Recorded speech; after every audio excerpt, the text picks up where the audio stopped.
খুব ভালো করে এবার মেখে নেব। বন্ধুরা, আমি আজকে আবার চলে এসেছি নতুন একটা রেসিপি নিয়ে, সয়াবিন কাবাব। তো বন্ধুরা, সয়াবিন কাবাব বানানোর জন্য প্রথমেই আমাদেরকে সয়াবিনটা সিদ্ধ করে নিতে হবে।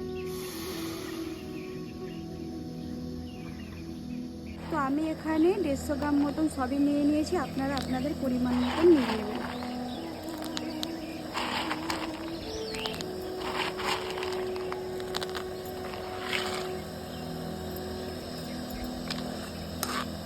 তো এইভাবেই আমরা 7 মিনিট সয়াবিনটা সিদ্ধ করে নেব।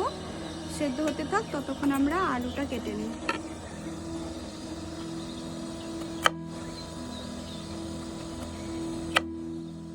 তো সয়াবিনটা সিদ্ধ হয়ে গেছে, এবার আমি সয়াবিনগুলো তুলে নেব।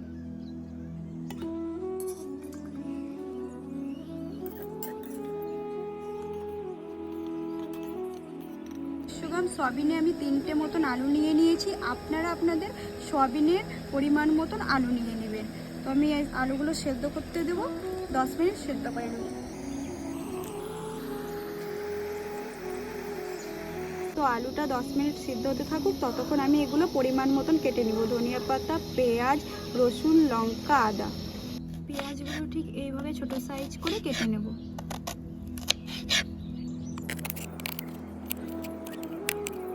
লঙ্কাগুলো এইভাবে ছোট সাইজ করে কেটে নেব।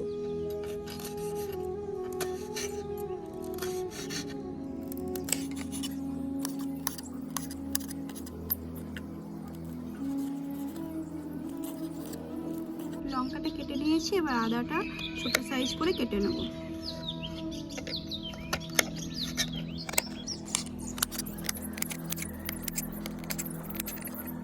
তো এরপর আমি রসুনগুলো ছোট সাইজ করে কেটে নেব।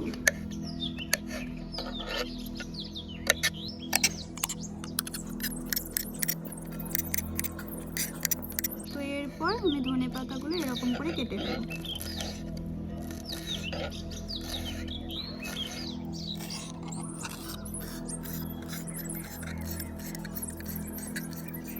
ওগুলো আমার কাটা হয়ে গেছে, এবার আমি এগুলো মিক্সিতে বেটে নেব।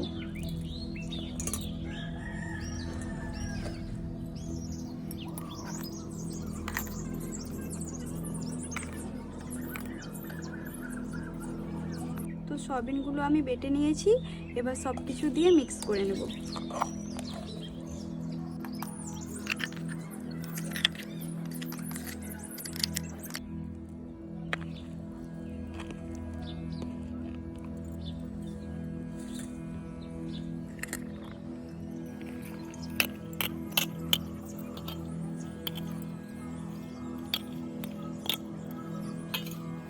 এগুলো মিক্স করবার জন্য কিছু গুঁড়ো মশলা দিয়ে দেব।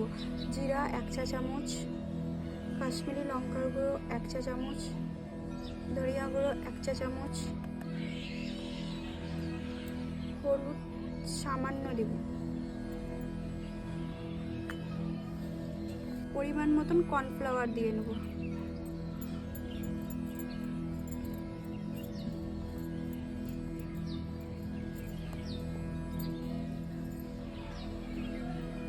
এরপর আমি পরিমাণ মতন বেসন দিয়ে দেব।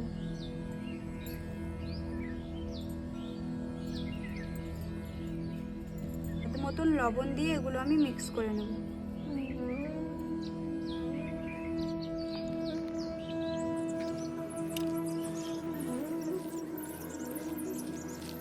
কেটে রাখা ধনেপাতাটা দিয়ে দেব। খুব ভালো করে এবার মেখে নেব।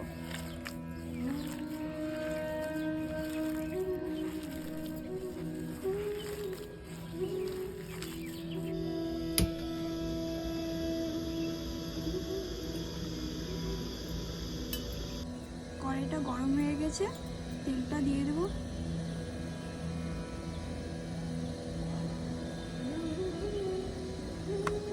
ততক্ষণ তেলটা গরম হতে থাক, ততক্ষণ আমরা কাটলেটগুলো সেভ করে নেব।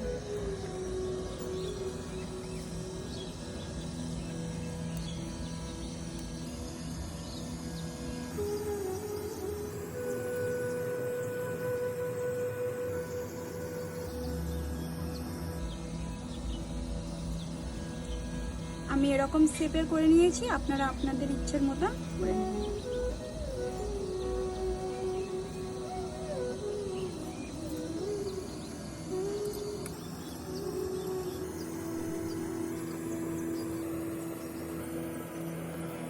এগুলো আমি সেভ করে নিয়েছি, এবার আমি এগুলো ভেজে নেব।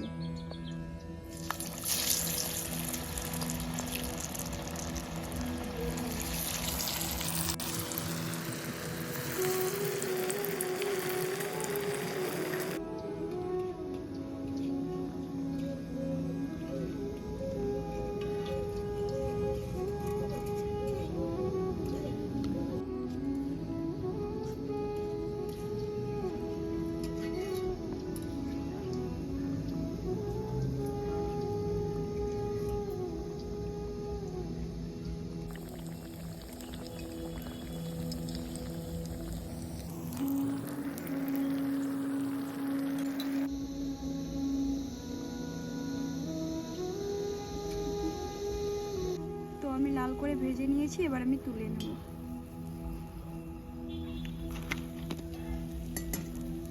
তো এরকম করে আমি সবগুলো ভেজে নেব।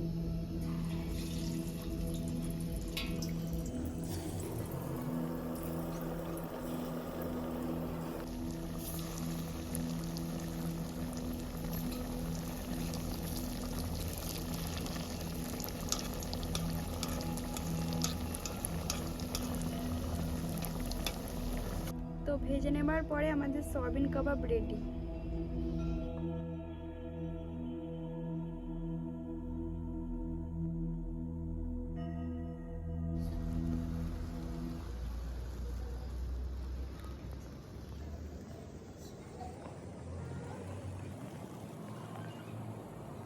তো বন্ধুরা, এরকমভাবে খুব সহজভাবে বাড়িতে বসেই সয়াবিন কাবাব বানিয়ে আপনারা খেতে পারবেন। ভালো লাগলে লাইক, শেয়ার, সাবস্ক্রাইব করে দেবেন। ধন্যবাদ।